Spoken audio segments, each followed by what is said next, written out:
Hear now this call to parley, lesser beings, and be glad of my liege's mercy. I am Hapthatra the Radiant, Triarch of the Necrons, and servant of Zarek, the Silent King. Hapthatra gestured to the greater Necron between him and his companion. Zarek is mighty. Zarek is eternal. Zarek is the breaker of gods and the reshaper of worlds. Hear his name and tremble, for his coming presages your doom. Heed him, and you shall be permitted to live as rightful slaves of the Necrons. Heed him not, and all shall perish. Guilliman stepped forward on his graph stage. I am Rabute Guilliman, 13th Primarch. I shall hear you. Then you are wise, Rabute Guilliman. Do you speak for your species? I am Regent of the Imperium of Mankind. I speak for my people, we who rule this galaxy. Hapthatra laughed.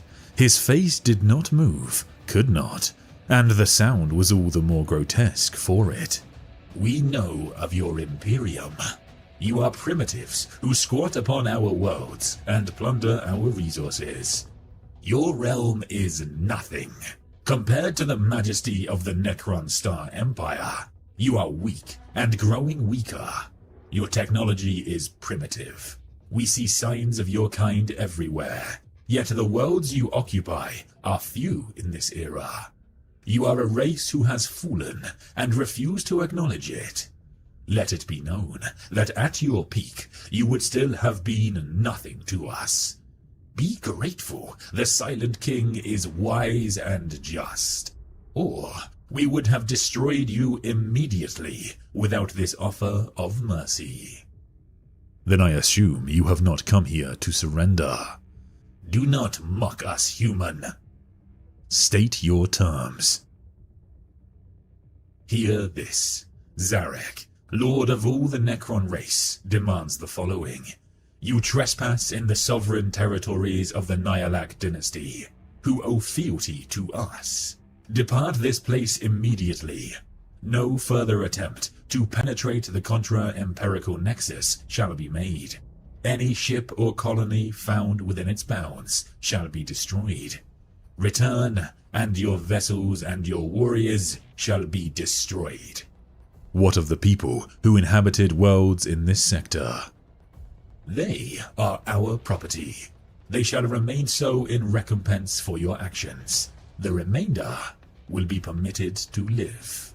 As allies, then, of the great and powerful Necron people? We have no need of allies. As friends? Said Guilliman. Neither friends nor allies, but supplicants. Your populations and your materials shall be tithed. Go now, and we shall make arrangements to receive an embassy from you at a time to be determined, with which we shall negotiate the surrender and subjugation of the Imperium of Man to the Necron Star Empire. A sense of palpable laughter settled in the chamber. No person spoke. We have fought and beaten many species who sought to dominate us, said Guilliman. They were destroyed. In the past, our astronomers have reconstructed the quantum trails of your existence. Your history is known better to us than it is to you. You are a species far past its peak of power. You cannot even end your petty civil war after 10,000 years. You are prey to the non-entities of the warp, and you have never ever faced the likes of us, the true masters of this galaxy. Witness. 100 small images sprang up around the Silent King. They showed war, only war. A small fatal interaction between a terrified guardsman and a Necron warrior. A flight of skimming Centauroid Necrons blazing fire. Ships ablaze from stem to stern. Tall gangling Necrons materializing aboard command decks. Tanks detonating. An entire fleet under heavy attack. And more. So many images, all of defeat and despair. This is the fleet you call Kalides, said Hepthatra. See your defeats. They are beaten. But they live, said Guilliman. It is in our power to snuff them out, as we shall snuff you out. Guilliman smiled coldly. Yet you have not. They have penetrated this most important realm of yours, and they still fight. You bring evidence of your own limitations, and present it as mercy. We shall not surrender. Not now, nor ever. Humanity has one master, and one master alone. He is the Emperor, and he sits eternally upon his golden throne. 10,000 years is not an eternity. Your master is an aberrant mutant, and you are his construct. You snarl at the face of true power, animal. The Silent King asks again, so merciful is he. Will you surrender? Never. Do you hear me? Guilliman said. He moved forward, and the armor of fate growled, as if it shared his displeasure. Humanity is the master of the stars. Your time has passed. The three Necron lords looked down upon the Primarch. The Giant King said nothing, did not move, but the single orbs of his courtier's eyes flashed. They both stiffened for a second. Very well, said Hepthatra. Hear the word of the Silent King. Examples of your kind will be maintained in the royal menagerie for posterity. The rest of you shall be exterminated. The dawn of fire draws to a close, ladies and gentlemen, and in more ways than one, as we'll discuss today. I was not particularly hyped for this novel when they announced it because, as we've discussed before on the channel, this book takes place quite a bit before kind of the current Warhammer 40k timeline, as in when we talk about the Lion returning, when we talk about the Fourth Tyrannic War, Dante being Lord Commander of Imperial Nihilus. This takes place before all of that, and so I couldn't help but feel a little bit disheartened when they revealed that, because I mean, we sort of know the outcome, we sort of know Guilliman's not going to be in proper danger, he's going to escape the Silent King, but to be fair to Guy Haley, this book really delivered on some great moments and also setting up a lot of the state of the Imperium today. So we're going to have a look at Guilliman's showdown with the Silent King. He will see him one more time in the novel, which we'll talk about in a little bit. But in particular, this book goes into some great detail on kind of how Guilliman's doing. So if you're not familiar, Guilliman has three great enemies, and Belisarius Cawl actually spells this out. The three great enemies of the Imperium are the forces of chaos, the forces of the Tyranids, and the forces of the Necrons. And Cawl actually says the Necrons are the worst of the three, and the reason for that is because the Necrons are only going to eat you. How bad is that? Chaos might steal your soul. Not great, but the Necrons are going to do something to you that's far worse. And if you've seen the Tithes TV show, you'll get an indication of what that is, because they sort of enslave humanity and turn them into zombies. Now, one of the big problems that the setting of Warhammer 40k has is the power of the Necrons, and especially the Tyranids as well, because they are forces that are described as unimaginable power, but also they have the ability to adapt or improve, and in addition to that, they have technology far exceeding what humanity has, the Imperium has, even at its peak. So how can the Imperium possibly stand a chance? And this book does a really good job of keeping the Necrons one of the greatest threats in the galaxy, but also showing the impact of a returned Primarch and showing that the Imperium is not going down without a fight. However, it's at this point in the novel, after this speech, that Guilliman and the Imperium kind of overplay their hand. They essentially intend to engage the Necrons in void warfare, and this is a disaster. So this is a massive section of the Indomitus Crusade, Guilliman's mightiest force, pretty much the largest force to reconquer the galaxy since the Great Crusade. And Guilliman's assembled this to kind of quell the uprisings and devastation to the Imperium after the opening of the Great Rift. And he takes a lot of ships with him, Mechanicus, Space Marines, Sororitas, all types. There's even Custodians with him, and they actually go to the Pariah Nexus, this part of space that the Necrons are controlling under the domain of Zarek, the Silent King, and it creates an area of nothingness. Ephriel Stern, the sister, that's how she describes it. It's an area of nothingness, and that's devastating because not only does it diminish the Imperium's ability to use things like psychic powers, but it basically cuts off people's connections with their souls, and so it massively weakens the Imperial morale and the Imperial war effort. However, when Guilliman and his fleet rock up, they don't understand just how powerful the Necrons are. And there's actually a reason for this discussed in the novel, because the Adeptus Mechanicus, who have fought the Necrons on worlds across the Imperium so far, they have been keeping secret the nature of the Necrons, as in just how dangerous they are. And a point in this novel that we'll talk about in another stream is the secrets the Mechanicus are keeping from Guilliman, which Guy Haley goes into. So Guilliman and his fleet rock up, they've had a string of victories, and now they turn up against the Necrons, and they have the bejesus kicked out of them. They suffer massively, and the Necrons just tear them apart. As we saw in that image there, it's going really badly. And Guilliman decides to sacrifice himself because a lot of his forces are still out there. It's over like 10 million souls that the Necrons are about to carve up. And Guilliman decides to sacrifice himself and his flagship, which is called the Dawn of Fire, hence the Dawn of Fire series.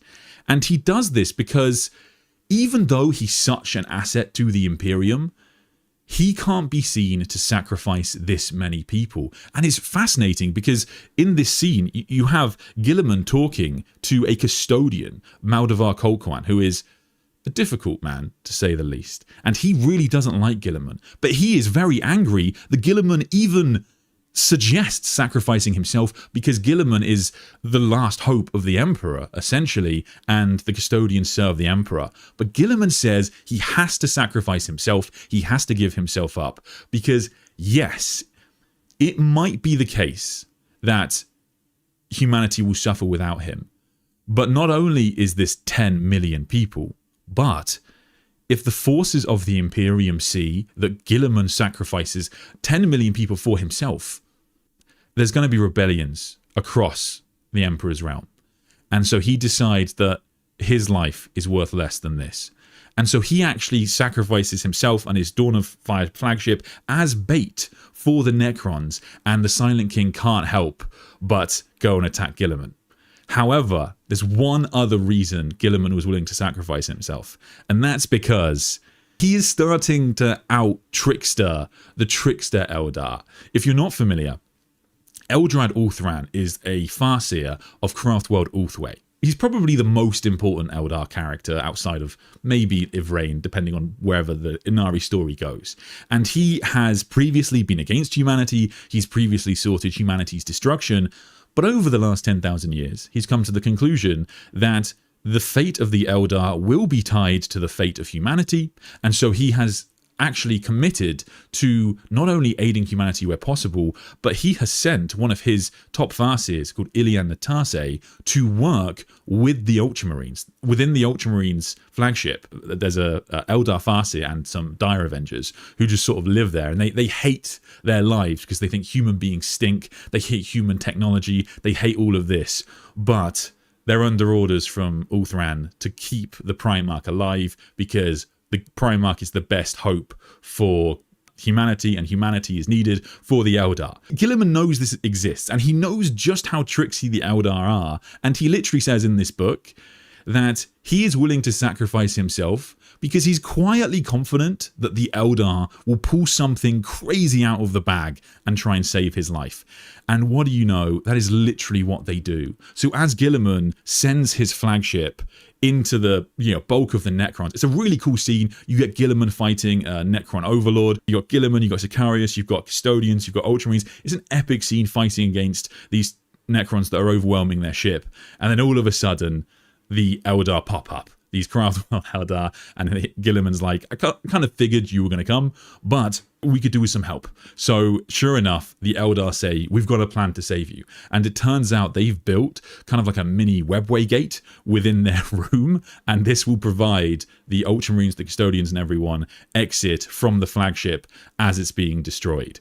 And at this point, Guilliman and the Sicarius and the Custodians, they all make their way across the Dawn of Fire to the chamber of the Eldar so they can escape. And if they go through this chamber, it will take them to a Corsair vessel across the galaxy to safety. And that is where the Silent King once again reveals himself.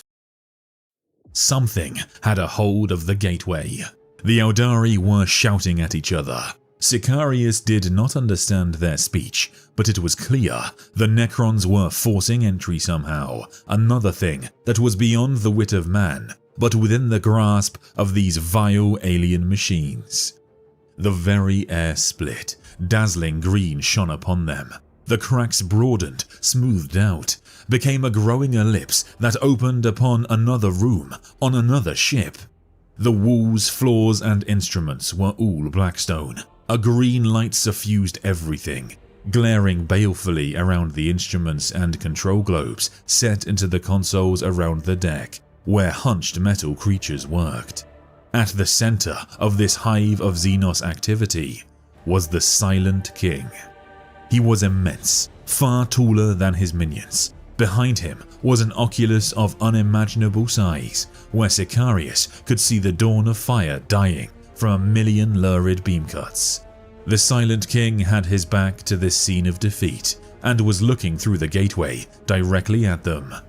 The Necron Lord approached, until he and Guilliman were standing directly opposite each other. From this being, Sicarius felt a strange pressure, an immense and ancient will, capable of anything.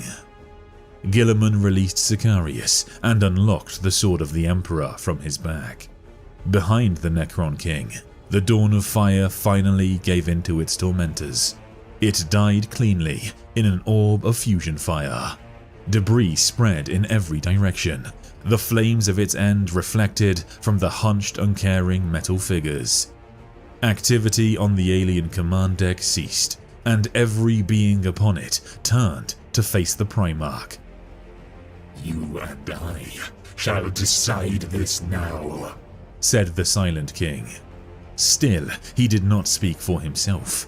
This time, the words issued from the mouths of every one of his servants, a chorus of dust-dry whispers that combined into a voice as soulless and terrifying as the passage of eons. The Silent King lifted his massive spear and stepped down from the floating dais. Lesser Necrons were gathered around his floating command throne, ready to board with their master. Guilliman raised his blade, pressed the Quillons to his face in salute, ignited the blade, and readied himself to fight. As the first Necron stepped through, Natase gave out a shrill cry and swung his staff at the gate. It cut cleanly through the left spar, trailed through the middle, and in doing so passed momentarily onto the Necron ship, before slamming into the right side of the archway. Both spars toppled, bleeding glowing gel. The gate imploded, blowing out a hot wind that buffeted all in the room. The spars smoldered with a smell like burning bones. A single Necron foot, severed at the ankle, rested on the gate platform. One of the Corsairs jabbered something in its mellifluous tongue and kicked it angrily. The Farseer turned to Guilliman. Your debts to us grow, Primarch, said Natase. Sicarius watched as Guilliman doused the fires of the Emperor's sword. He let the point of the blade rest on the deck. I thank you, Lord Farseer. You have my gratitude, and "That of all mankind," said Guilliman neutrally. "Now, if it would be amenable to you, kindly return me to my people." We are slightly in danger, I will say, of the Craftworld Eldar becoming kind of the Eagles of Warhammer 40k, at least for Guilliman. Because if you're not familiar, this is the second time that the Craftworld Eldar, or at least Craftworld Ulthwé, have been key to Guilliman's survival in a novel. The other time is in Godblight, when Ilian Natase is a key instrument in linking Guilliman to the power of the Emperor and allowing him to defeat Mortarion. And clearly, according to Natase, this has happened multiple times before. So Guy Haley has to come up with another way to save Guilliman in the future, but it is still quite cool that you're seeing the Primarch of the Ultramarines willing to ally with the Eldar in places. As we saw, he's not technically opposed to even allying with the Necrons where possible, and the Imperium has allied with the Necrons in the past, especially if you look at the relationship between Cool and Trazen the Infinite. It's even suggested in a previous short story by the Silent King that somehow he knew Sanguinius. It's not clear how that could be possible because he would have been in the void beyond the galaxy at the time, but he suggests that he actually knew the Primarch of the Blood Angels. Anyway, Guilliman at the very least is willing to ally with the Eldar where possible, which I think makes sense. It makes pragmatic sense. It's pretty cool that at least the Eldar are getting some relevance in Imperium storylines. We're just waiting for Eldar books to come out and actually be popular, but it was a bit of a shame we didn't actually get to see Guilliman fight the Silent King, but his battle versus the Lord of the Necrons would be wild. The thing about the Silent King is that you can't really kill him. He's kind of like a demon Primarch. If you killed him, he would just come back, because should you destroy his body, his code would just go into the Necron ship across the galaxy, and he'd pop up on a Necron tomb world across the galaxy somewhere. So if you wanted to properly destroy the Zarakan dynasty, you'd have to destroy all their tomb worlds and ships, which is a challenge. However, Guilliman has the Emperor's Sword, and the Emperor's Sword is known to destroy souls. That's why it can permanently kill demons. Now, even though the Necrons don't have souls, it's an important thing to them, Sicarius does note that the Sword of the Emperor does seem to have an effect on the Xenos, and I guess it's sort of open as to whether Guilliman could permanently kill the Silent King. So I'll be interested to see if Games Workshop expand on that in the future. But again, as I mentioned earlier, this leads us into how one of my favourite aspects of this novel is how the Imperium is down but not out. The Necrons are incredibly powerful. They tear through the Imperial ships. It's a very brutal scene. The Necrons are just ignoring gravity in some instances and just able to use weaponry that the Imperium doesn't have. There's even a moment that they fire a Nova cannon from this ship, and this is a weapon of the Imperium that takes, it's something like half a planet to produce one round of ammunition, and they fire it and they miss and they hit a planet. The Imperium is definitely outmatched. But one of the things that Sicarius and Guilliman discuss is that it looks to be the case that the Necrons are sort of afraid of Guilliman, because an aspect of the Necrons that gets overlooked sometimes is they are a martial race. They do care about honor, they do care about jewels and that kind of thing. And outside of the Silent King here, most of the overlords refuse to come and face Guilliman, when of course killing the leader of the Imperium, one of the Necrons' greatest enemies, would be a mighty trophy for them. So there is something about Guilliman that does concern them. He does have his sword, but also he has Belisarius Cawl, and once again Belisarius Cawl comes out as just a ridiculous character within the setting, in my opinion, in the best way possible, but no doubt it's going to be controversial. So whilst a lot of this is going on, Guilliman has tasked Cawl with trying to destabilize the Pariah Nexus, this area of nothingness. And Cawl is able to do this. He can kind of hack into Necron technology. We've seen him take control of scarabs before. He's actually able to kind of turn off some of these pylons and allow some of humanity to escape. His understanding of Necron tech is fundamental to saving the Imperium, because again, at the end of this novel, Guy Haley sort of lays out Guilliman's plan to save the Imperium, which is to have Cawl sort of recreate the Necron superstructure that previously existed and kept the warp from overrunning into reality and keeping it trapped, at the very least, within the Eye of Terror. That's what Cool's plan is, and that's what we see him doing, for example, in the book Genefather, and Cool has made a lot of progress in that respect. Ardia, good evening. Do you think Big E's protection of Guilliman from warp magic is permanent, or was it a one-time thing? I found that scene with the word bearers quite fascinating. Yes, great point from Ardia. Yeah, I should have said that as well when we were talking about his battle with the Silent King, potential battle, is that the Emperor does keep directly intervening to save Guilliman. So yes, it's true to say the Emperor is on the Golden Throne and gives the impression to Guilliman that he doesn't actually like him. But Guilliman is getting increasingly confused as the Master of Mankind keeps directly intervening. And the passage Ardi is talking about here is at the start of the book where Guilliman's fighting against some word bearers. There's a Dark Apostle who summons these like warp arrows and fires them at the Primarch. And then the book says the Emperor like reaches down and turns these arrows to nothing. Incredible thing to put into a book. And so the Emperor is very concerned about keeping Guilliman alive, understands that reality, and likely is something Guilliman, I guess, was also thinking about when it came to sacrificing himself, that his father might intervene. It's an arrogant thing to think, I guess, as is the idea that the Eldar might save him, but there's some logic to it, you got to admit. In terms of, is it a one-time thing, there's a bit that talks about how the Emperor is even stilling warp storms, which is sort of hilarious because Guilliman's big focus right now is to focus on stilling the warp storms across the galaxy, and yet when he rocks up to a big one, the Emperor will just still it for a bit and allow him to pass, which is a crazy thing to happen and shows the power that the Master of Mankind has. And the fact that he's directly intervening like this is nuts. Guilliman doesn't know about the Star Child. He doesn't understand how there's part of the Emperor in the warp. He's like, the Emperor can reach me from Terra? That doesn't make sense. He's very confused about the whole thing. And in addition to that, Guilliman is trying to understand faith. We see in this book and in the Pariah Nexus campaign these descriptions that talk about how Imperial faith seems to be largely immune to the effects of the Pariah Nexus, which essentially can cut people off from their psychic powers. And this is fascinating because I would have assumed that faith would be affected, but characters like Ephriel Stern are still able to use their incredible faith powers. This could play into Guilliman's story, because as we read into the Dark Imperium series, which happens chronologically after this book, Guilliman is starting to understand more about faith, and he's starting to wonder whether the Imperial cult affects him, because he can kind of understand practically that the Emperor isn't a god, but the Emperor sort of has the power of a god, sort of acts like the god, and as more people believe he's a god, he becomes more powerful, and now people are starting to think he's a demigod, so does that make Guilliman more powerful?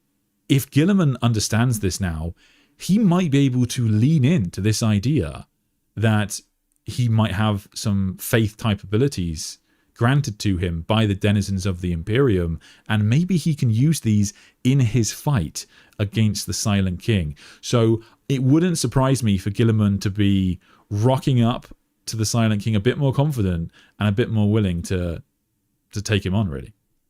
So why do we want to stop the Silent King if his plan is to help destroy chaos? That's a great question. They stand against chaos, and they actually would like to close the Great Rift. They hate this idea that the warp now spills into this reality. And they also hate the Tyranids. It's said that's why the Silent King returned to the galaxy, was because he saw the threat of the Tyranids. However, the problem with the Necrons is that they basically go too far. So right now, a big way of explaining kind of the Blackstone challenge in 40k is you have 3 factions all seeking Blackstone, and there are sub-factions, but basically 3. So you have the forces of chaos, like Abaddon.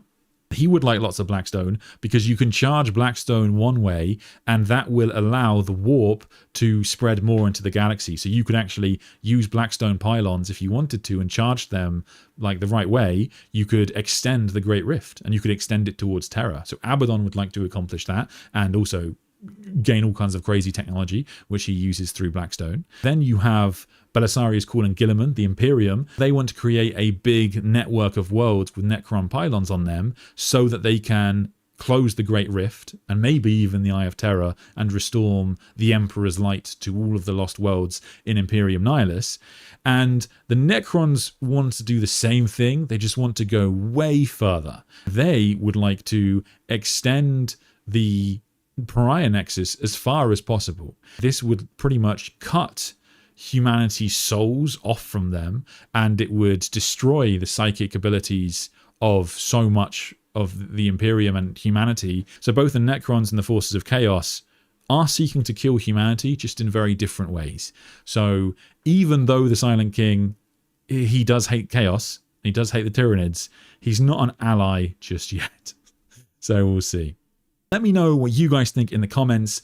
This is a tough book to recommend because if I'm being honest, it's not at the forefront of the 40k lore that people want to see, but I do think it's worth a read or a listen to on Audible because you do get to understand a lot about the actions of Guilliman, the Silent King, the Necrons, the Imperium, and their relationship and their intentions, and that's a good thing to know if you're a 40k fan. But let me know what you guys think. Let me know your theories. Do you think Guilliman can stand a chance against the Silent King? Do you think the Imperium can stand a chance? If you do want to support the channel, you can click the join button on the page below and get access to the members Discord. Thank you so much, and I will see you next time.